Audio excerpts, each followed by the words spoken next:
Hey everybody, Rob Maurer here, and today we are going to talk about the Robotaxi release, the beta release here in Austin. Just took my first couple of rides, so I wanted to just do a quick question and answer for people that might have questions about what we have experienced today, and just make myself available now that I've taken a couple of trips here.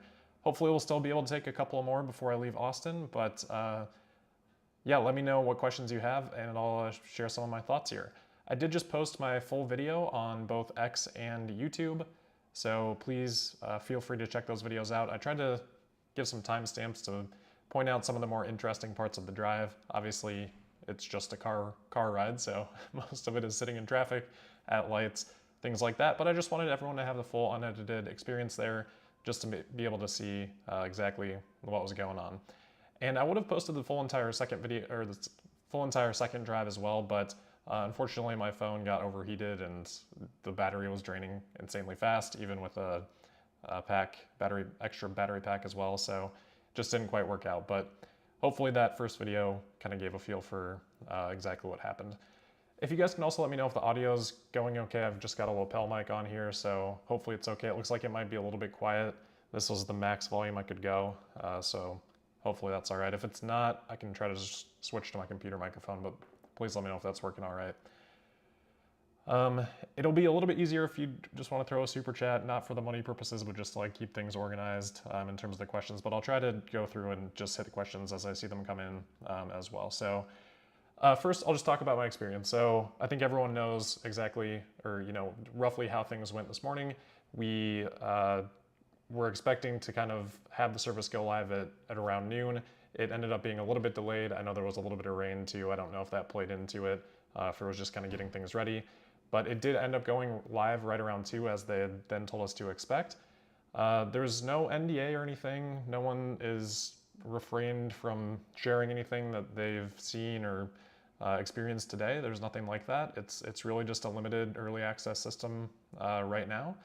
And for obvious reasons, they've only got a handful of cars operating at the moment. I don't know the exact number. We've heard maybe 10. Could be that. I think there was a screenshot that maybe showed a little bit higher from that party that they were having at the Tesla headquarters today for the release. So we don't know exactly how many vehicles there were today, but right now, with such a limited number of vehicles, obviously they need to keep the number of participants low to make sure that the wait times aren't egregious. And even today, with a handful of us using the service, for me, I got in a little bit after the first initial rush because I was just outside the service area and it took me a little bit longer to walk to than I had expected to, just crossing the river. So I ended up making my first request around, I don't know, 2:45 or something like that. And at that point, I think a lot of people were in the middle of their first ride. So for me, it was about 18 minutes from the first request to my pickup. And then my second ride was about 13 minutes from that first request to pickup.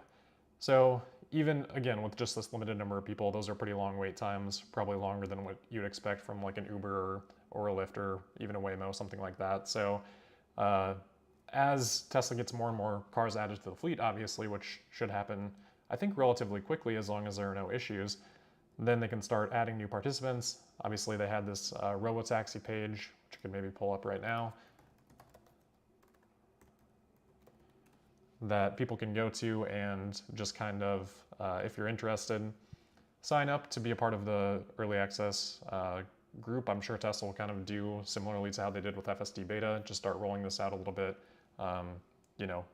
user by user as they get more confidence in the system, and eventually hopefully remove the safety passenger, I guess, that we've got in there now. Obviously, these people that are monitoring the vehicle right now, they're there to monitor. They're not there to answer our random questions. So I've seen people asking, why aren't we asking more questions of them? That's not their purpose. That's not what they're there to do. They're there to make sure that the vehicle is behaving as expected for this, early stage of the launch. And obviously, they've done a lot of validating before this with employees. So it is still just precautionary, but I also think they're there just in case weird stuff happens, right? Like until Tesla gets mountains and mountains of data from more and more actual uses of the system like this, like what we have today, there's the possibility that things that are weird could happen. So it's nice to have someone there that can directly take care of that if needed. And obviously over time, hopefully that responsibility shifts to something that can be handled remotely in almost all cases. And in cases where it can't be, obviously Tesla presumably would have people standing by to be able to go to the actual site, at least while we're in this sort of geofenced situation, which I think we'll be in for quite a while. Obviously ideal end state is no geofence, you can go anywhere, do anything, but it'll be a while before that comes. Again, just because there is so much weirdness associated with, pickups, drop-offs, things like that. So it'll take time to get there, but it's, sorry, my buddy just texted me, said he's watching. So yeah, anyway, today it was great. Super exciting. This is like a huge milestone that I think we've all been waiting for so long with Tesla. I mean, it's really a decade in the making now. So super proud of the Tesla team for the milestone today. In terms of my experience, everything was pretty smooth. The one part that wasn't the smoothest, I think there was a little bit of a navigation issue. So it was around 7 minutes in the video that I shared earlier. So we can kind of just go through that. My second ride would have been even more boring than this one to post. Not that it's boring. The excitement of what's being accomplished is very exciting, but the actual drives can be a little bit boring. So here we can see where there was this little bit of an issue, and if you watch the screen, you can see there's some confliction between if it wants to make the left here, which actually would have been too early, because you can see it's really needs to turn up at the next intersection.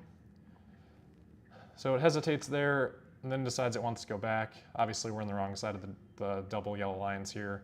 No vehicles anywhere in sight, so this wasn't a safety issue. We did get honked at by the car that was behind us, because obviously that was a little bit of a confusing maneuver. It was, I think, probably more of like an annoyance honk than like a safety honk.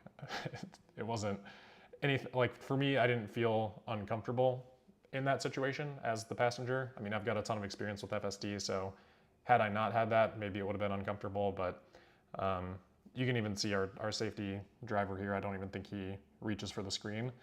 There is another instance, which we'll go through here in a second, where he did, but that wasn't FSD. That was actually someone doing something very similar to what happened here that caused a little bit of a moment of concern. So anyway, as you can see, I'll just rewind here a couple of times.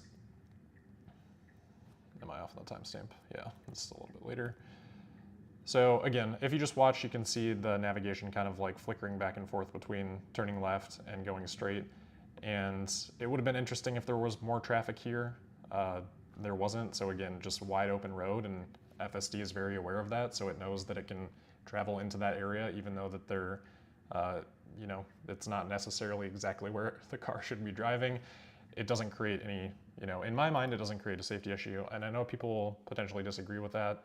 Maybe it would have been safer here to just take the left, like it sort of had originally intended to do. But at the end of the day, we did end up getting there more efficiently by not having done that. And I don't think, my assessment of it is that there was not a safety risk here. So that was probably one of the more interesting parts of the drive, of the two drives that I had so far.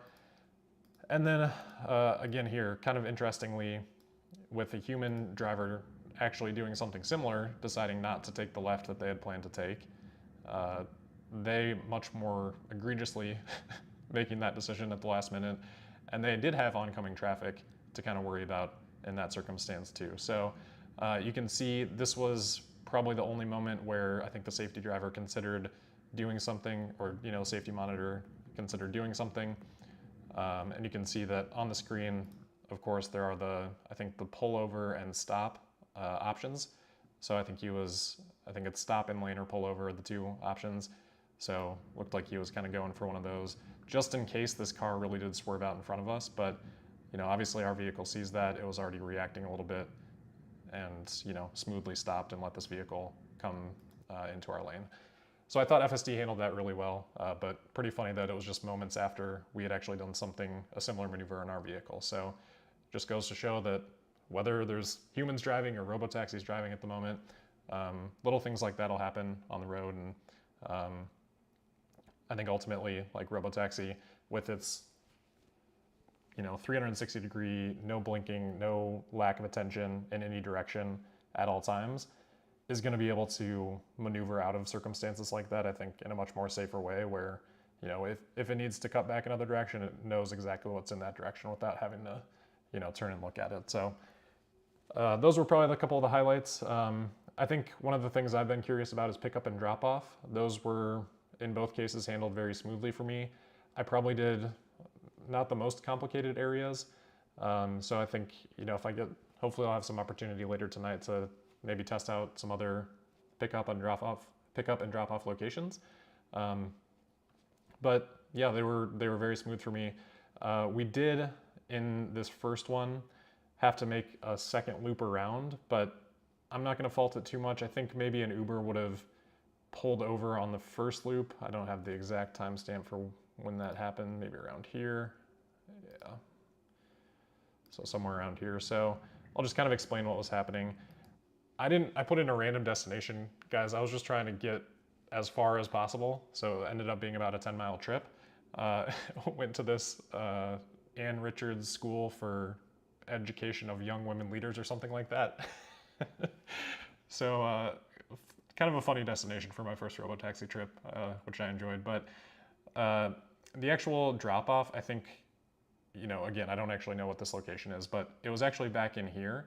So turning here would be a very reasonable thing. It's probably where I would expect an Uber to turn. And then I think an Uber would probably just pull off to the side here, and then I would have to cross through these bushes and stuff, which would be probably not ideal. And you know, I don't know how much the Tesla is thinking about that, or just realizing that, oh, this destination is actually a little bit further to the right. So you can see it actually just reroutes there. Let's see. You can see right, if you watch there, right as we go by here, it reroutes right there. So that one felt a little bit confusing. I kind of thought we would just end up maybe in a perpetual loop there. So Tesla on its own though realized, you know, oh, I turned too early here. I don't know if that's like a longer context window that's being worked with or something like that, but we just loop around this block. So I'll fast forward, make a couple of lefts. There's the first. Here's the second, which we had to yield to some oncoming cars there. Tesla handled it nicely. And then we come back to the stop sign. Here, the vehicle did turn the blinker on, which it shouldn't. This could be something that would confuse other drivers, not in a way that I think is going to really cause any issues, but obviously ideal, you wouldn't turn the blinker on until right about now once you're actually through that intersection. So then it does it here. I think this is fine turning into the parking lot, and then we actually get into the destination, which again, it's sort of figured out that it didn't make that correct turn the first time, or it turned prematurely the first time, and then here the second time gets me right up to the actual destination, and then that was the end of the trip. I thought it stopped in a nice spot here too, not in front of cars that maybe needed to back out. It kind of like pulled forward into this empty space, which you'll be able to see here in a second. I guess it's sort of in front of this.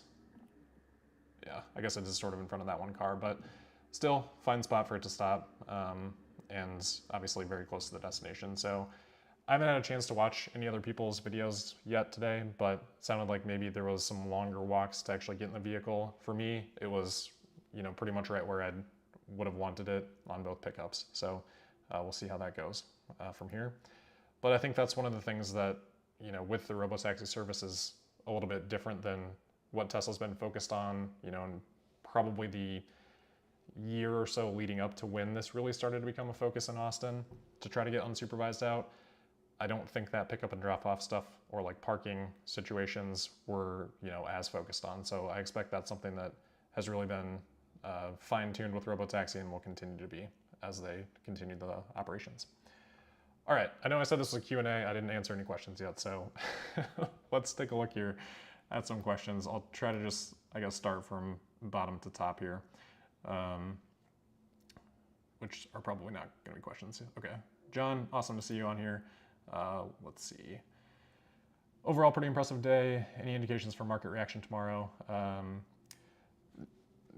I don't know. I mean, there's a lot of macro stuff going on here, so I'm not going to make any speculations about what the market does. I think this is a huge milestone for Tesla. I think for those people that have been on FSD version 13, this shouldn't be surprising at all that Tesla's capable of this, especially in a small geofenced area.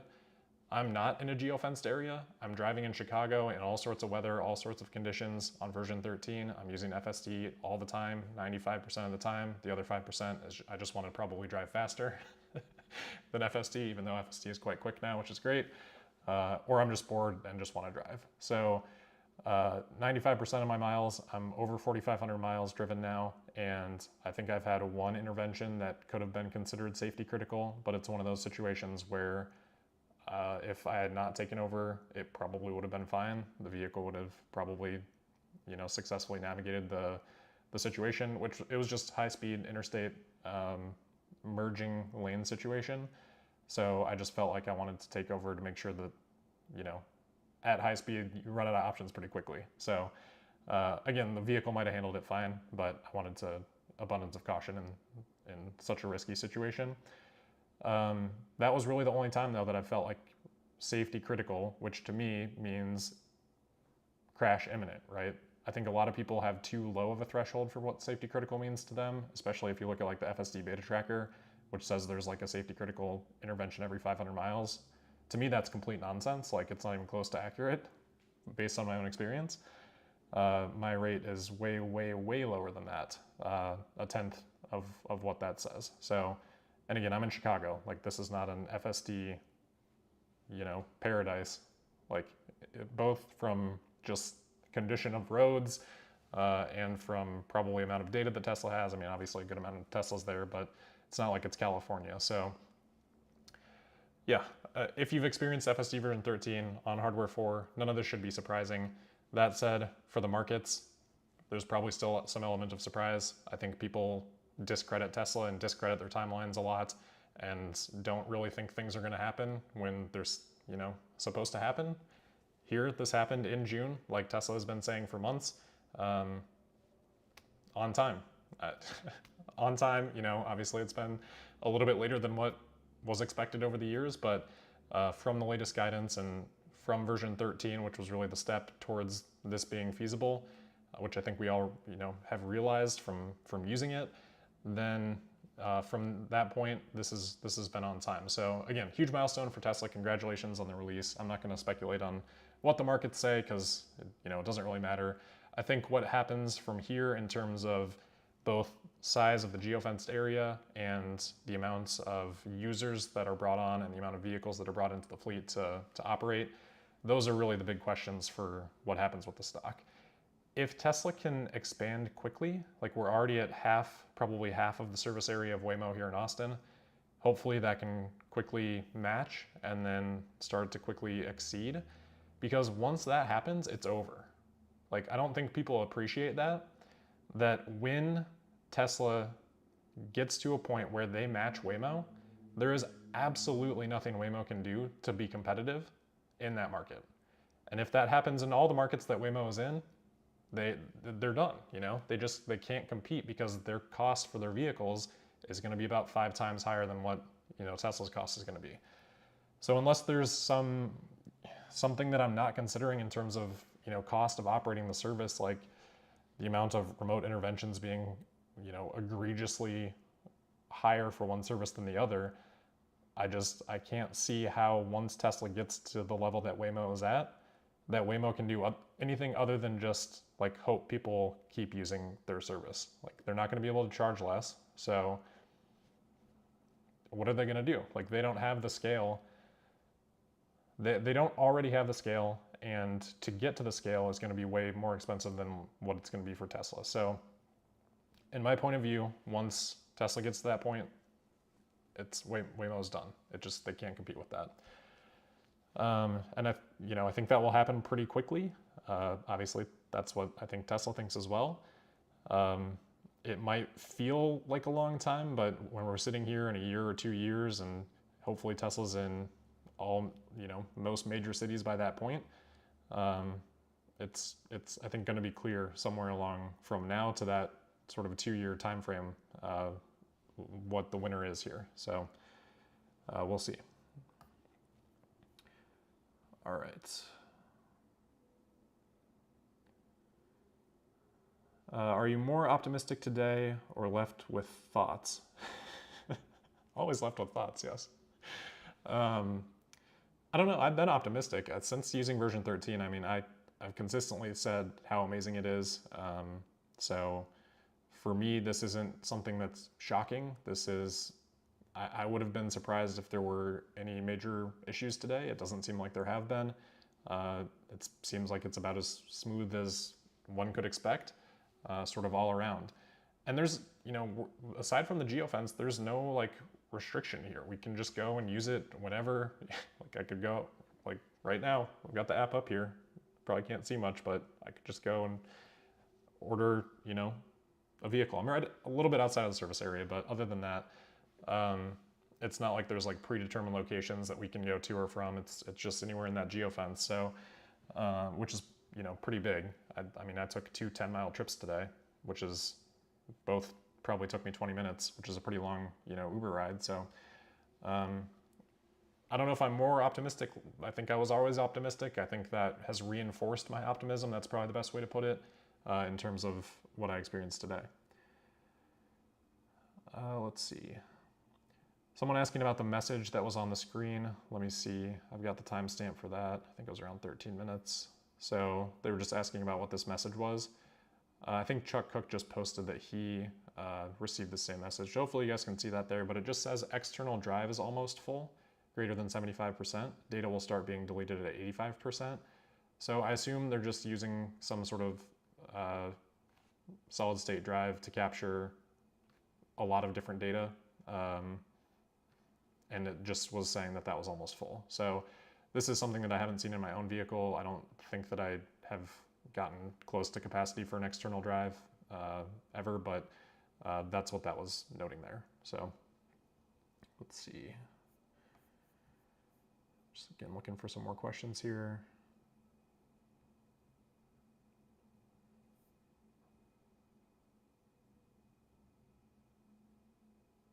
So someone here sounds like has gotten that message before, Rob Gator. Yeah, memory warning is an old one, so seems to be something that could happen for passenger cars too. But since Chuck Cook saw this too, do you think that it's something to do with how they're recording the data for the Robotaxi?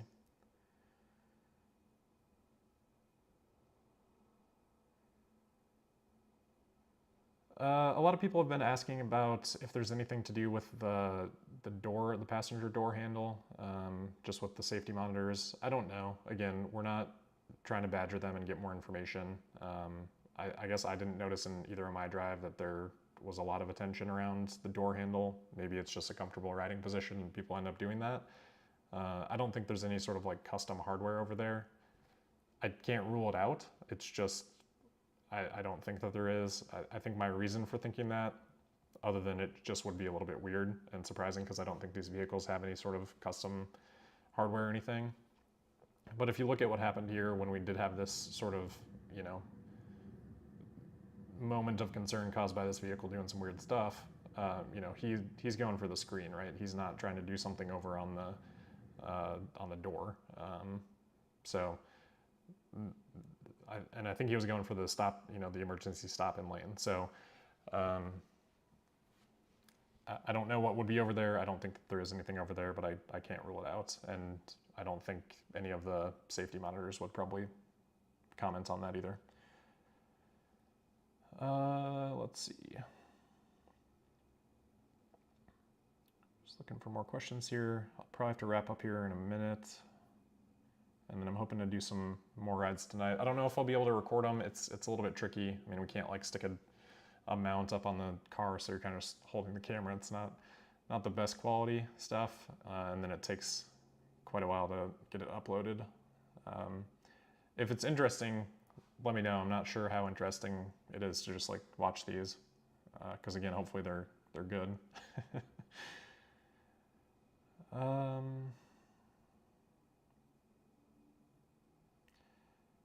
Did you hear about issues with other riders? I haven't heard of any issues. It sounds like people are having good experiences so far. I think Dirty Tesla said that, Chris said that he had to call in support for something, but I haven't had a chance to, I don't know if there's any video or anything like that, but it sounds like it was resolved quickly.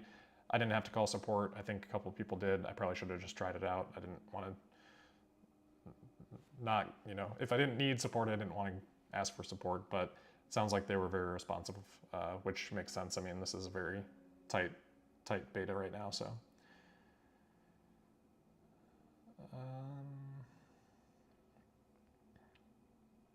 so I think I answered this one, but just again, to reiterate my point of view, when we did have this little navigation hiccup at around 7 minutes here, I think the only sort of discomfort that I experienced was it felt like someone was like, you know, going left, straightening out, going left, straightening out, sort of in quick succession, which isn't something that you would really experience from a human, I don't think. Like, a human is potentially going to be indecisive, but not indecisive like multiple times, trying to like pick between two things, which is kind of how it felt. So it felt like that's probably the only part of the ride that felt really a little bit like non-human. And if you've ever been in a Waymo, I think Waymos actually feel non-human a lot more frequently than even Tesla, you know, FSD version 13, and certainly the Robotaxi here. One of the most awesome things about it is how smooth and human-like FSD is becoming. And for me, at least, I don't have a ton of experience in Waymos, but when I have been, it's felt a lot like more jumpy, a lot more like computerized, I guess. And this was a moment that felt a little bit more like that, which again is unusual, because it was something a little bit different than how a human would behave, even facing sort of that indecision in that moment. So sort of the, you know, the forces changing in that way felt a little bit weird. Again, I didn't feel uncomfortable. I think it was a lot more comfortable because there wasn't oncoming traffic in that situation. Had there been, who knows what would have taken place. I think a lot of people like project what Tesla would have done if something like, you know, if there had been oncoming traffic, and then say like, oh, this would have been a disaster. But FSD takes those things into account, right? Like, if you change the environment, if you change the circumstances, the result will change as well. And a lot of people just assume that the result will be the same, but it's not a logical thought process. So for me, again, in the circumstance, I didn't feel even a little bit uncomfortable. If I had like a heart rate monitor on, I don't, you know, maybe it would have spiked like five beats or something like that. It's, you know, insignificant in terms of how I was feeling. You may notice there was the driver behind us that honked. Again, I said I think that was more of just like an annoyance thing versus, you know, it was well past the point of when we had like made our intent clear at that point, so it wasn't like a imminent danger honk. But again, obviously not an ideal situation. I think probably once it was already in that turning lane, it probably should have just committed to the turn. I think that's probably the ideal outcome there, but then we're off route and have to reroute. Not the end of the world, but probably would have been the safer choice. How did you pick the end destination? Was it a list of locations or a set place? Nope. So just like on Uber, you basically just search for, you know, whatever location you want. So I don't know how well you'll be able to see this. Probably not. Yeah. Well, let me make myself bigger here, if I can do that.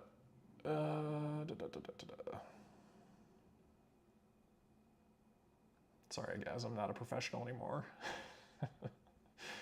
It's been so long. Oh, here we go. All right, giant me. Okay, so I'll try to like not mirror that too much, but you can see you just put, oh, liked by May Musk. All right, that's nice. Thanks, May. So here you can search for a destination that is in the geofenced area. So for me, I did like the Ann Richard School. I was not seeking this out, by the way. This is just something that came up and it looked like it was towards the end of the geofence, so I picked it. But you can just see that you know, search for whatever the location is, and then you put it in there. You can see, so that's that white pin that's dropped there all the way on the other side of the area. And you can see right now I'm not in the area, so at the top of the screen there it says outside of service area. You were too far from the service area. So if I were to walk over there, again, could request this. But yeah, you just put in your destination. And then I didn't show this earlier, but there is sort of like these sort of menu items that you can pick from: bars, food, fast food, fun. So if we just like put fun in here, I know this is like the jankiest way to demonstrate this, but it'll show some few locations that it thinks are fun. So it looks like mini golf, escape room, splash pad. Not sure what that is.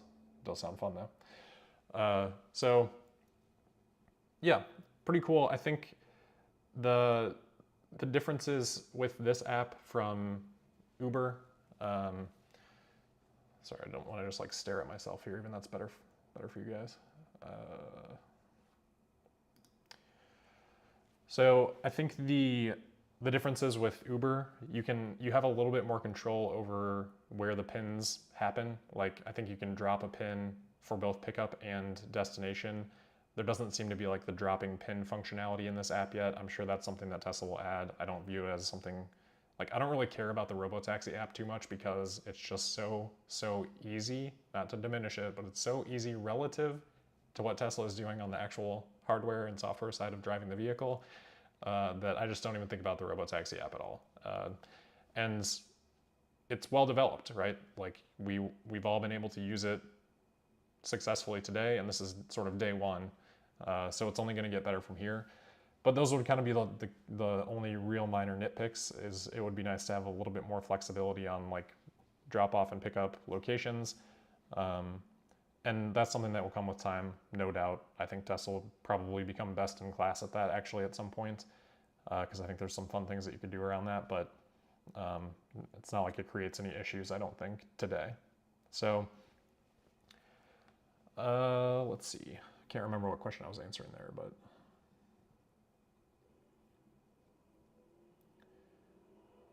Antonio, good to see you on here.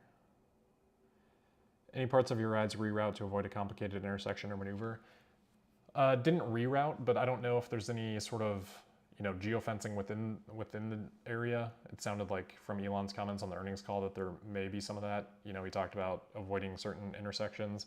I don't know these routes well enough to know if that's the case. It seemed like direct routes to me, but it's certainly possible there could have been locations that they sort of like fence off within the geofence, just not able to tell. It did reroute a couple of times for me, or maybe just the one time at the end of the trip, the first trip, just with the prematurely turning for the destination there. No disengagements, obviously. Did you notice a difference between current FSD and Robotaxi software? Not really. I mean, there's obviously the emergency stop and pull over buttons on the screen. There's a little Robotaxi graphic there. Otherwise, I didn't really notice too much of a difference. I mean, FSD version 13 is so good. If you don't have a hardware 4 car, if you haven't driven in one, just go do the 48-hour test drive. It's so good. It's what you see here, right? I mean, this is a different version of software, so sorry for that's misleading, but and we don't know what software version this is. We don't have any information on that. I don't think Tesla is sharing that. The safety drivers are not going to answer those types of questions, obviously, or the safety monitors. So, yeah, no information on that, but it felt very similar to me as FSD version 13, which for me is something that feels like it could be unsupervised 99% of the time. So, I live in Austin. How can I try it? So go to the Tesla Robotaxi page and sign up for the waitlist. Obviously, they're going to roll this out slowly, but if you are interested, definitely do this. It'll connect to your Tesla account at some points. Like I didn't even have to add a payment method to the Robotaxi app because it was already connected through my Tesla account, which is nice.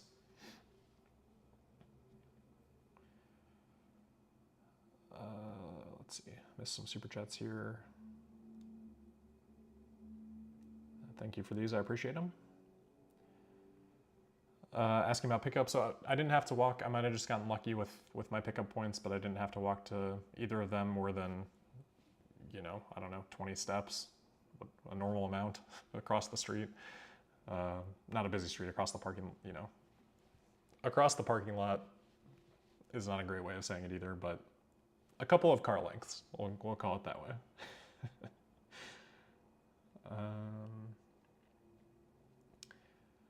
Oh, Sven, nice to see you. Any predictions on how many cities at the end of this year and or number of robotaxis? That's a good question. I don't make a ton of predictions. It's a difficult game, not a winning game. I guess I'll state it in terms of what I hope will happen. So I hope that the geofence area expands before the end of the year in Austin. I hope that it can expand to larger than the size of Waymo. I think if that happens in Austin, like I said before, it's kind of over for Waymo in Austin in my view if Tesla's able to achieve that. And if they can do that before the end of the year, I mean, that would be phenomenal. And in terms of the number of vehicles, at least in Austin, I guess once Tesla feels like they can take the safety monitors out, there's really nothing stopping them from sort of saturating the market with vehicles. I guess charging will be a consideration, what Tesla will do there, because once you take the safety monitors out, who I'm sure are taking care of charging right now, then that becomes a little bit of a question, but I assume they would just staff someone at the supercharger to plug in robotaxis and unplug them when they're ready to go, so it seems pretty trivial. Obviously, Cybercab will have wireless charging, but until then, I think, you just hire an attendant to, instead of having a safety monitor in each car, you've got one safety monitor doing the charging at the station. So I think once Tesla feels like they can take those people out, there's nothing stopping them from saturating that service area with vehicles, because the cost of doing that is not extremely prohibitive, especially just in one market. So that's my hope for Austin before the end of the year. I think I'm hopeful that they can launch in at least one other city by the end of the year. I think that's sort of what Tesla's guidance has been. California is tricky from a regulatory perspective, but hopefully Tesla's able to collect data here in Austin that will help support their case. I don't know how much California will consider that, but I think it would be kind of silly to not consider it. So hopefully they will, and hopefully it will be good data that supports Tesla being able to expand in other areas. And I'm sure they're working on collecting data in California that allows for that too. So I believe they've been testing this for quite a long time in California with people in the driver's seat, just on an employee basis. So I guess that would be my hope, my expectation. Anything beyond that, I would be blown away. Not in terms of like surprise, but like the progress that would represent would be phenomenal. Frank, thank you. Any further event info expected at Giga Austin? I don't think so. This isn't really, I don't think there's any event as far as I know. It's just Robotaxi service is up and we can use it. So I'm jealous of the people that actually are in Austin and can actually put this to use like day to day. That's a nice thing. Rex, thank you, appreciate that. All right, I do have to hop off here. Gonna grab some dinner and then hopefully take a few more rides here later tonight. It'll be interesting to see, the service operating at night as well. As far as I know, it'll go till midnight tonight. I think that's generally the service windows until midnight and then starting at 6 a.m.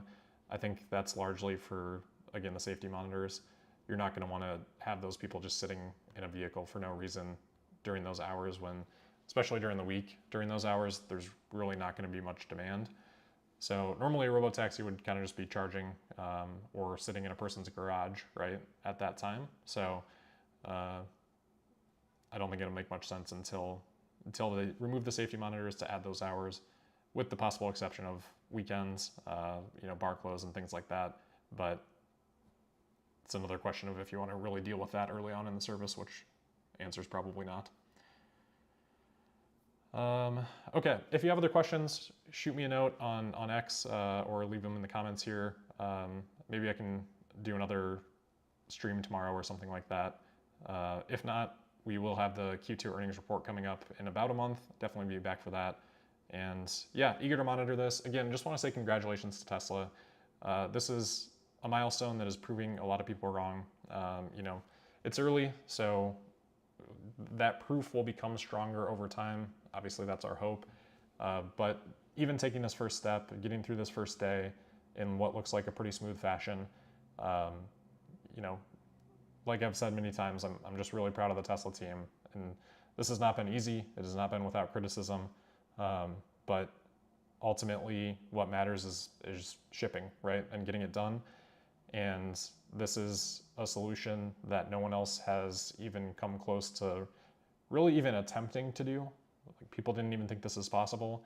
And we have the proof again right here, and that will only become more solid as the data gets collected, as time goes by, as miles accumulate.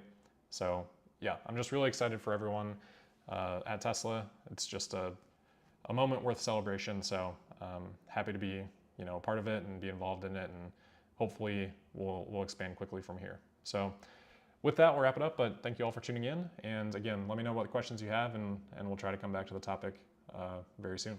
Thank you.